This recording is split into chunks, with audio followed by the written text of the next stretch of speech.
एजाज़ मंगीअ जूं कुझु वाक़ियाती सिटूं। सिंधी हिंदुनि खे सलाम। हैदराबाद जी खूनी साज़िश नाकाम थी वई। छो त हैदराबाद फैसलाबाद न आहे। हैदराबाद जूं हवाऊं मज़हबी तासुब वाहे कंहिं सूरत में बि भड़काए नथियूं सघनि। छो त असांजे इमदाद हुसैनीअ लिखियो आहे, हैदराबाद जे हवाउनि में आहे सिंधियुनि जे खून जी ख़ुशबू।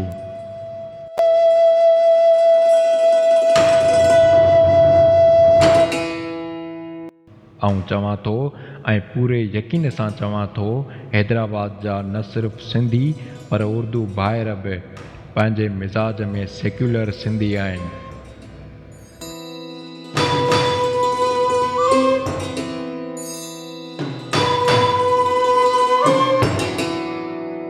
सिंध जी सूफ़ी सेक्युलरिज़म सोभारी आहे। हैदराबाद ऐं सिंध जे हर शहर में, ऐं उहा आज़ादी मुल्क जे ॿियनि सूबनि में नाहे।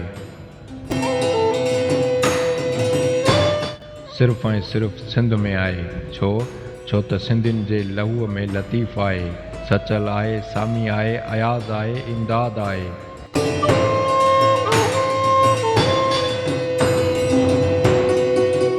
ऐं मुंहिंजा सिंध वासियो, सिंध पंहिंजो उहो सेक्युलर किरदारु हरगिज़ बि अदा न करे सघे हा जेकॾहिं सिंध में असलू का सिंधी असांजा हिंदू भाइर न हुजनि हा।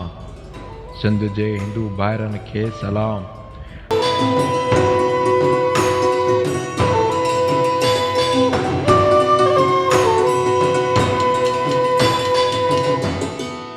सलाम उन्हनि खे जेके विरहाङे जे वढ वक़्तु इंडिया न विया, हिते रहिया, सिंध जे माथे ते सेक्युलरिज़म जो सुर्ख़ तिलक बणिजी।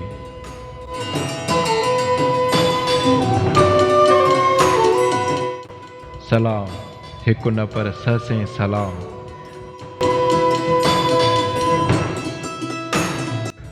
सिंध जे सिंधी हिंदुनि खे, जिन जे करे सिंध अॼु बि सेक्युलर आहे, सूफ़ी आहे।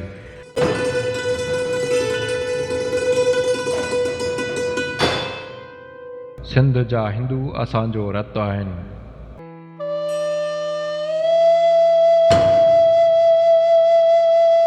सिंध जा हिंदू असांजो रूह आहिनि।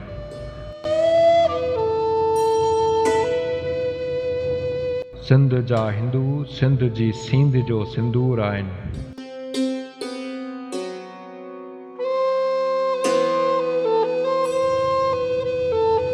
सिंध जा हिंदू असुल सिंध आहिनि। सलाम गेड़ू न सुर्ख़ सलाम सिंधी हिंदुनि लाइ।